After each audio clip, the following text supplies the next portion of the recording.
Teman-teman, Mas Kodari ini selalu cerdas ketika menjawab kelompok-kelompok yang suka nyinyir kepada Pak Jokowi. Karena itu mari kita dengarkan sama-sama. Nah, kalau teman-teman mengatakan bahwa Pak Jokowi ketar-ketir, ya, saya bisa juga mengatakan Pak Jokowinya happy. Ya, ketemu dengan Pak Prabowo, ketemu dengan masyarakat, sambutan masih ramai, ya kan, datang ke IKN, ada kegiatan lomba lari, ya betul ya, lomba lari kemarin ya, beberapa hari yang lalu. Sekarang Pak Jokowi ada nggak konfrontasi dengan partai politik? Nggak ada. Satu-satunya partai politik pada hari ini yang berbeda sikap dengan Pak Jokowi cuman PDI Perjuangan.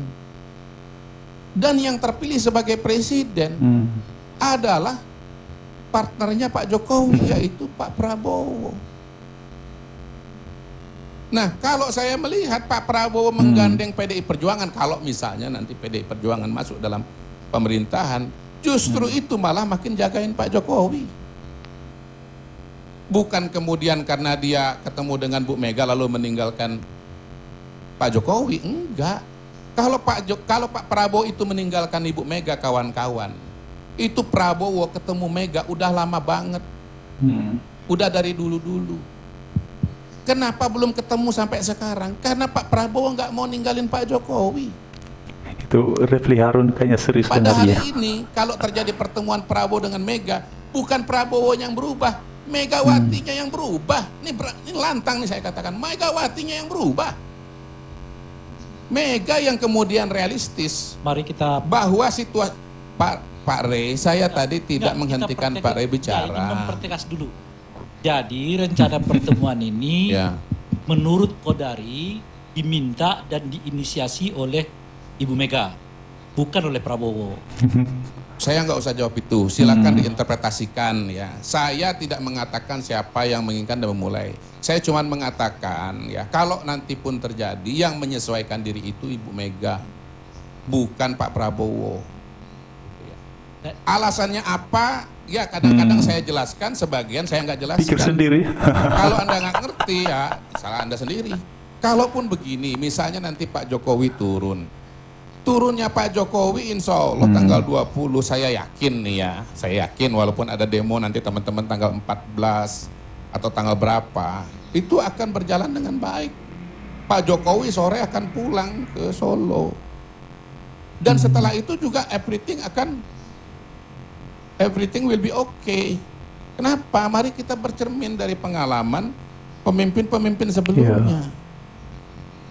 Pak Harto misalnya, kalau kita bicara pemimpin-pemimpin kita yang belakangan ya, yang kena demo paling gede, ya, yang kena demo paling masif, yang mahasiswa paling banyak, gitu ya, itu pasti Pak Harto. Didudukin kok DPR-nya, sampai-sampai Pak Hartonya mundur. Tapi apa kemudian Pak Harto masuk penjara? Ada Pak Harto di penjara? Enggak ada. Sampai beliau meninggal. Iya, tapi kan seret ke pengadilan. Tadi kan kalimatnya dari teman-teman kan seret pengadilan. Sekarang Pak Harto pernah nggak masuk ke pengadilan? Iya, saya mau faktor usia, mau faktor tuyul, mau faktor kadal. Ya. Pada hari ini faktanya tidak ada Pak Harto yang katanya dijatuhkan atau ditumbang masuk ke dalam penjara. Jangankan masuk penjara, masuk pengadilan pun tidak. Ya, itu demo semua mahasiswa loh, bukan cuman BEM SI loh ya. Ya sekarang ini kan BEM juga macam-macam juga. Ada BEM SI, ada BEM Nusantara, BEM itulah, BEM Onolah. Oke, teman-teman, seperti yang sudah kita dengarkan ya, dan memang Mas Kodari ini sangat cerdas ya ketika memaparkan sesuatu. Bahkan itu kan ada yang itu nampaknya tidak sabaran ya untuk mengkonfirmasi kepada Mas Kodari apa yang sedang dimaksudkannya. Tapi menariknya Mas Kodari ini justru yaitu Anda tafsirkan sendiri, tidak semua hal mesti saya jelaskan. Kalau pada akhirnya Anda tidak mengerti, yaitu urusan Anda. Ini luar biasa teman-teman ya. Jadi memang kita lihat bahwa beberapa waktu belakangan ini orang-orang itu kan yang tidak suka, tidak senang dengan Jokowi selama 2 periode kan mencoba melihat sebuah kesempatan, kira-kira bisa nggak kemudian untuk Jokowi ini mereka rujak ya. Mereka rujak karena Pak Jokowi sudah bukan lagi Presiden Republik Indonesia. Dan seperti yang disampaikan oleh Mas Kodari, tidak mungkin Pak Prabowo Subianto itu meninggalkan Pak Jokowi. Manakala pun di masa mendatang Pak Prabowo akan ada pertemuan dengan Bu Mega, maka yang berubah dalam hal ini bukanlah Pak Prabowo, melainkan Bu Meganya yang kemudian bersikap realistis perihal dinamika politik yang terjadi. Nah, kayaknya itu lebih masuk akal penjelasannya teman-teman ya, karena saya lihat tidak mungkinlah Pak Prabowo akan berpaling meninggalkan Pak Jokowi kemudian lalu akan berpihak ataupun akan ada pada kelompoknya PDI Perjuangan. Karena kalau kita lihat teman-teman ya, kita tidak bisa pungkiri bahwa sekarang ini kan Pak Prabowo itu dibaik-baikin oleh banyak orang karena beliau sudah resmi menjadi presiden ya. Kalau kita melihat mengenai dinamika politik pada tahun-tahun sebelumnya, wah teman-teman, serangan-serangan kepada Pak Prabowo itu juga bertubi-tubi itu ya. Ya, itu kan bertubi-tubi, teman-teman bisa lihat lah misalnya pada tahun-tahun 2019 ke bawah, 2014 ya, itu kan serangan-serangan kepada Pak Prabowo ini juga tidak bisa diabaikan, tidak bisa dipungkiri ya, dalam kata-kata yang begitu bervariasi sekali. Nah, mana mungkin kemudian Pak Prabowo setelah mendapatkannya dukungan ataupun kemudian bersahabat baik dengan Pak Jokowi, mana mungkin beliau akan dengan mudah, akan dengan bersegera meninggalkan Pak Jokowi, apalagi dengan situasi sekarang itu Pak Jokowi ini sedang diincar oleh kelompok-kelompok, oleh pihak-pihak yang selama ini sudah menanti-nanti cukup lama untuk mereka bisa ngerujak Pak Jokowi ini ya. Nggak ngerujak dalam artian seperti yang diseru-serukan teman-teman ya, tangkap, adili Jokowi dan segala macamnya. Nah, menarik yang disampaikan oleh Mas Kodari itu tidak akan terjadi. Pak Jokowi akan menyelesaikan masa jabatannya dan semua will be okay, katanya Mas Kodari tadi ya. Lalu kemudian teman-teman, mari kita lihat di sini ya. Ada beberapa komentar yang kemudian juga ya menganggap bahwa apa yang dikatakan oleh Mas Kodari ini jelas ya, itu sudah benar teman-teman. Mari kita lihat di sini ya. Apa yang dibilang Kodari benar, yang ribut itu yang pro dan kontra Jokowi. Sebagian besar rakyat biasa-biasa saja. Kehidupan tetap berjalan apa adanya. Toh pilpres pileg sudah selesai. Makanya kalau dukung jangan kebangetan, terbawa sampai bertahun-tahun. Lebih baik biasa-biasa saja, fokus dengan kerja masing-masing. Nah, ini menarik ini komentarnya. Ini dari Budi Suryanto 2487. Karena begini teman-teman ya, kenapa saya katakan komentar seperti ini menarik?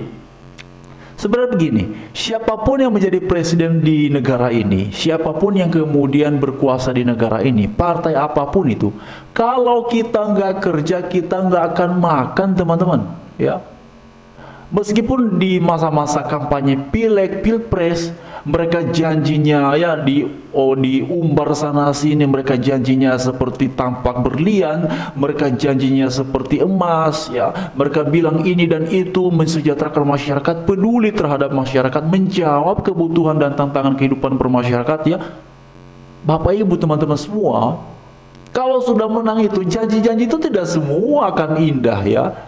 Namanya juga kampanye, kasih aja janji-janji yang ini ya, seperti yang dikatakan siapa waktu itu ya, yang calon wakil presiden itu yang katanya namanya juga kampanye katanya.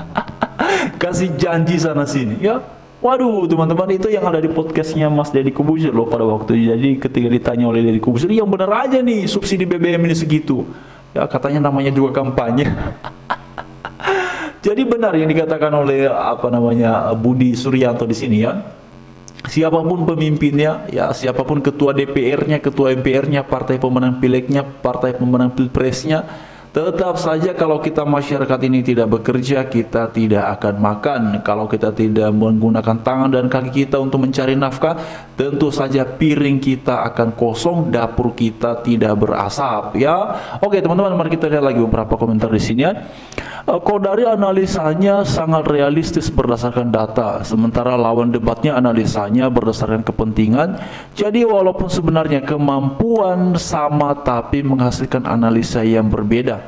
Menurut 75% rakyat Indonesia, Pak Jokowi presiden terbaik ya, yang tak mungkin dibantah oleh rakyat 25%, betul ya. Karena survei terakhir itu kan hasilnya adalah 75% rakyat Indonesia puas terhadap kinerjanya Pak Jokowi teman-teman ya. Jadi memang demikianlah dinamika yang terjadi akhir-akhir ini. Tetapi Bapak Ibu sekalian, teman-teman semua ya, apa yang dikatakan oleh Mas Kodari ini sebenarnya masuk akal ya. bahwa sangat tidak mungkin Pak Prabowo meninggalkan Pak Jokowi. Ya mana mungkin lah Pak Prabowo melakukan itu. Orang Pak Jokowi ya juga mengambil resiko perihal beliau ya berpihak pada Pak Prabowo Subianto ini. Jadi kita lihat saja misalnya lah beberapa orang seperti Denny Siregar, Eko Kuntadi, siapa lagi itu ya, yang sering sekali yang dulu-dulunya itu kan Eko Kuntadi termasuk nggak ya? Denny Siregar yang paling jelas itu posisinya ya, yang dulu-dulu mendukung Pak Jokowi, tiba-tiba sekarang Denny Siregar sudah sering sekali mengkritisi Pak Jokowi ya dengan berbagai macam alasan. Tapi itu lumrah juga ya, itu kan kebebasan berpendapat yang memang pada dasarnya dijamin dalam demokrasi. Karena itulah bila pada saat-saat yang lalu itu ada yang bilang, wah di zamannya Pak Jokowi demokrasi katanya nggak berjalan lancar ya, bahwa Pak Jokowi merusak nilai-nilai demokrasi. Waduh, orang-orang yang masih bicara perihal itu tapi masih bebas-bebas juga. Yang ngomong sana sini, bicara sana sini, tapi omongannya katanya demokrasi tidak aman, tidak berjalan. Wah ini bagaimana orang-orang seperti itu ya? Padahal salah satu hal yang paling dasar dalam kebebasan demokrasi ya, dalam keadaan demokrasi yang baik itu adalah kebebasan berpendapat yang masih berlangsung. Dan itu berlangsung di zamannya Pak Jokowi, teman-teman.